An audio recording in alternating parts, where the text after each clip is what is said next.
자요, 일방이약을 한번 보도록 하겠습니다. 일방이약이요. 그래서 이번 시간에는 일방이약하고 계약금하고요. 그 다음에 환매하고 교환까지. 그 다음에 과세수취권 한꺼번에 보도록 그렇게 하겠습니다. 알겠죠?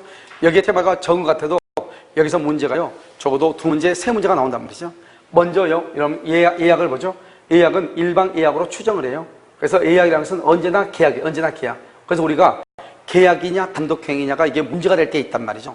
그런데 예약은 계약이에요. 단독행위 아니죠. 일방행위는 단독행위다 이런 말이죠. 그 다음에 이 예약으로부터 예약 완결권이라는 것이 나오죠. 이 예약 완결권은 형성권이라고 그래요. 그래서 형성권은 뭐냐?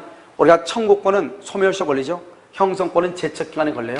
제척기간은 법원이 직권으로 조사하는 것이고, 제척기간은 당사자의 합의로 정하고, 합의가 없으면 10년의 제척기간이에요. 우리가 채권에서는, 등기 청구권에서는요, 목적물을 인도받아 점유하죠. 그러면 소멸시효는 진행한다 안 한다? 안 하죠. 그런데 여기요, 제척기간은 목적물을 인도받아 점유하고 있다 할지라도 제척기간은 뭘 한다? 진행한다. 이 말이 중요해요. 알겠죠? 그래서 10년이라면 당연히 소멸하는 것이에요. 그 다음에 이것은 형성권으로서 재산권의 일종이죠. 재산권의 일종이니까 뭐 할 수 있냐? 여기 가등기 할 수 있고, 양도할 수 있고, 상속할 수 있고, 대리나 대위, 채권자 대위권, 대위권 행사할 수 있고, 대리를 할 수 있다. 대리. 왜요? 의사표시니까 대리할 수도 있다.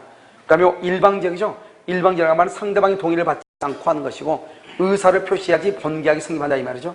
그래서 갑이 을한테 물어봐.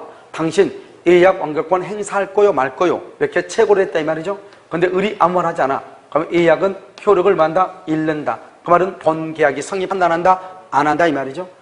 그래서 이렇게 해서 본계약이 성립하죠. 본계약을 주된 권리가 하고, 계약금 계약을 종된 권리다, 요물계약이다 이렇게 얘기해. 종된이란 말은 판매특약이라든가 보증금 계약이라든가 계약금 계약을 종된 계약이라고 그래. 세 가지요. 이런 경우는 주된 계약이 무효가 되면 판매나 보증금이나 계약금 계약도 무효가 된다 이 말이고요.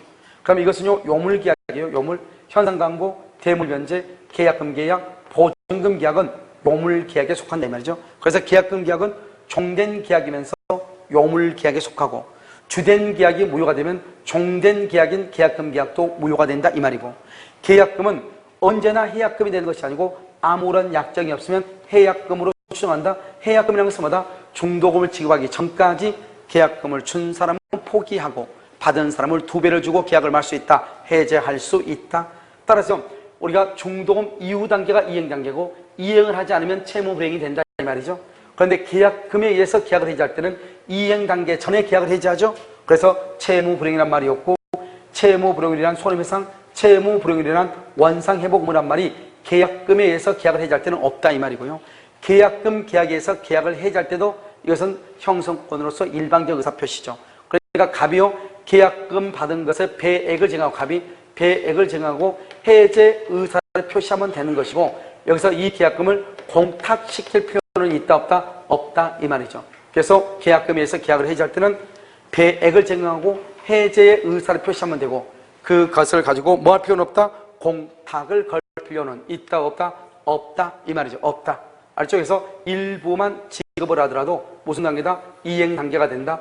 계약금을 포기하고 계약을 해지할 수 없다. 중도금 지급은 미리서 중도금을 지급했다. 이행 단계다. 계약금을 더 이상 포기하고 계약을 해지할 수 없다. 일부만 또는 일방 한 사람만 이행 단계다. 한 사람만 이행 단계다. 그러면 상대방은 이행 단계에 있지 않더라도 계약금을 포기하고 계약을 해지하지 못한다. 알겠죠? 그 다음에 어떻게 한다? 이 이행 단계 이후에 채무불이행이 있으면 계약을 해지하고 원상회복 의무가 있고 손해상을 청구할 수 있다 이 말이죠. 그런데 잔금 지급하기 전에요, 여기 어디선가 일방의 잘못으로 채무불이행이 돼. 갑이든 을이든 누구든 잘못하고, 그러면 채무불이행이 되면 손해배상을 청구해야 되는데 얼마를 청구해야 되는지 모르잖아요. 그럼 어떻게 한다? 계약금을 위약금으로 하기로 특약을 한다 이 말이죠. 계약금을 위약금하고 맨 처음에 4월 1일 계약을 하면서 계약금을 위약금으로 하기라는 특약을 했느냐 안 했느냐? 특약을 하지 않았다? 그러면 실제 손해를 증명해서 청구해야 되고, 특약을 했다? 그러면 그것을 위약벌 또는 손해배상의 예정으로 추정을 해. 만약에 손해배상의 예정으로서 너무나 계약금이 과다하다? 그러면 감액할 수 있다 이 말이죠. 그런데 위약벌 약정이다? 위약벌이 과다하다? 원칙은 감액을 못해. 원칙. 그런데 만약에 현저히 과다, 그러면 103조 위반이 돼가지고 무효가 될 수는 있어도 감액은 청구할 수 없다. 손해배상 예정은 감액할 수 있지만 여기는 위약벌의 경우 과다돼서 감액을 청구할 수 없다. 왜 그러냐? 위약벌이라고 하는 것은 뭐냐? 원칙적으로 유효인데 계약금을 떼이고 플러스 알파로 손해배상을 더 해줘야 된단 말이죠. 그러니까 위약벌 약정의 경우는 과다하다 할지라도 감액할 수 없고 너무나 현저하게 과다하다 그러면 103조 위반으로서 무효가 될 수 있다 이란 말이죠. 여기까지를 말한다. 계약금이고 여기서 무조건 한 문제가 나오죠. 알겠죠? 그 다음에 여기는요. 환매죠.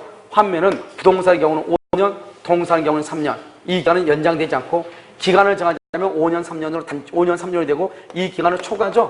초과를 해도 기간을 초과를 해도 뭐가 된다? 5년, 3년으로 뭐가 돼? 단축이 되는 것이고 기간의 정함이 없어도 몇 년을 본다? 부동산은 5년, 동산은 3년으로 보죠.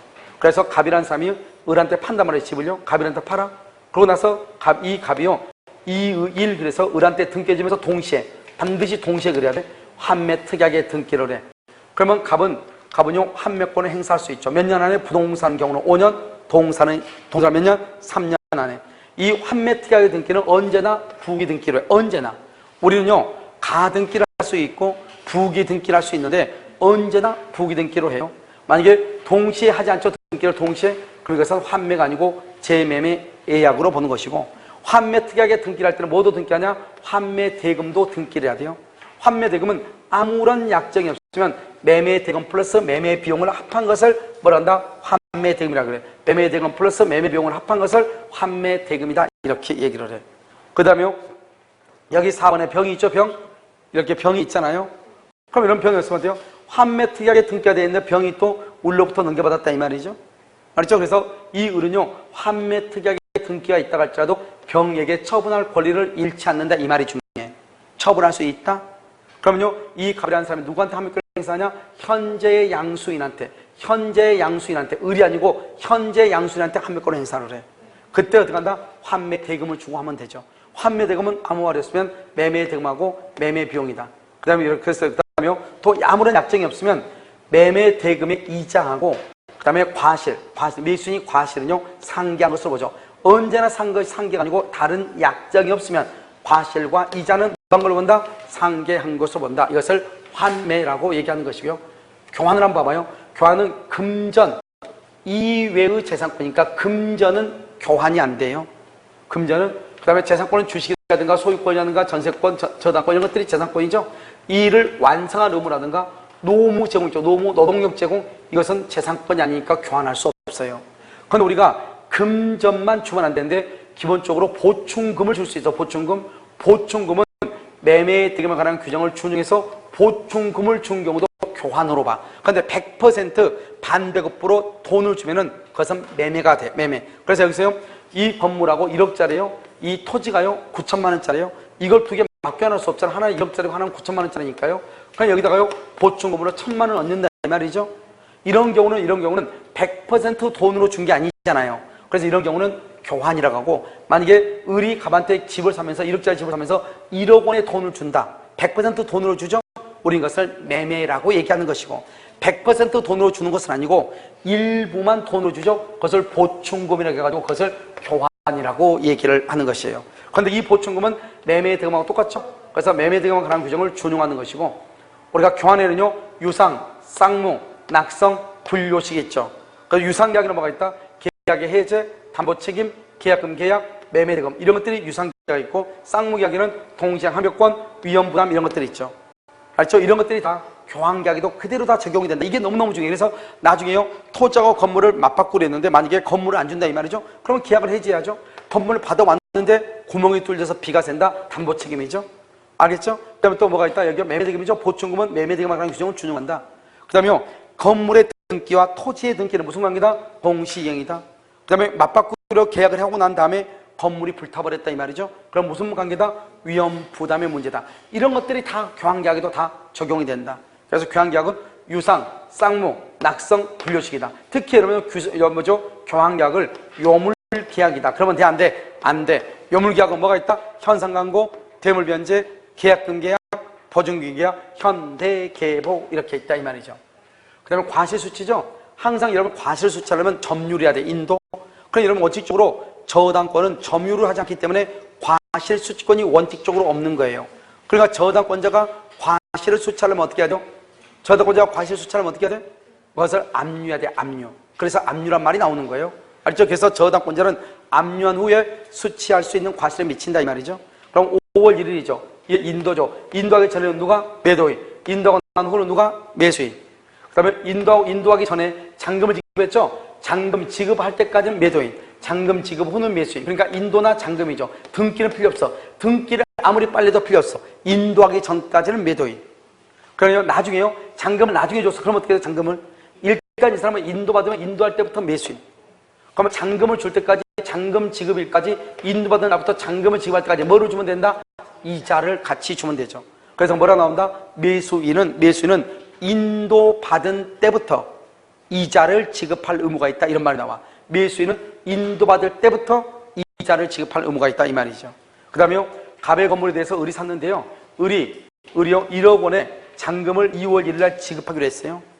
그랬는데요. 갑자기요. 2월 1일 날 지급했는데 1월 10일 날요.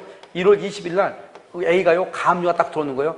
피보전채권 6천만 원으로 해가지고 가압류가 딱 들어온 거예요. 그러면 이 을은요. 1억을 다 줄 수 없잖아요.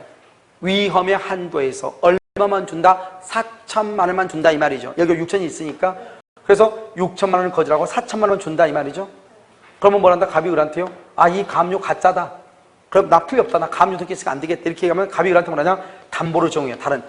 즉 6천만 원 상당의 담보를 정하고 6천만 원 달라고 하면 줘야 돼요. 그런데 만약에 갑이요. 담보 제공을 하지 않죠? 하지 않으면 어떻게 한다? 공탁을 말할 수 있다. 갑은 을한테 그럼 그 6천만 원 공탁해나? 이렇게 갑이 을한테 갑이 을에게 공탁을 청구할 수 있다 이 말이죠. 알죠? 그래서 위험의 한도에서 지급을 거절한다. 그럼 어떻게 한다? 갑은 담보를 정하고 대금을 청구한다. 갑이 담보가 없다. 그러면 그 6천만 원을 공탁을 시켜놓으라고 청구할 수 있다 이런 말이죠. 그다음에 여기는요. 우리가 채무를 이행하죠. 채무를 이행할 때 드는 비용은 누가 부담한다? 채무자가 부담하고요. 계약을 이행할 때 드는 비용은 누가 부담한다? 쌍방이 절반한다. 쌍방이 절반한다 이 말이죠. 계약을 이행할 때 쌍방이 절반하고 우리가 인도받으면서 물건을 인도받으면서 대금을 지급하죠.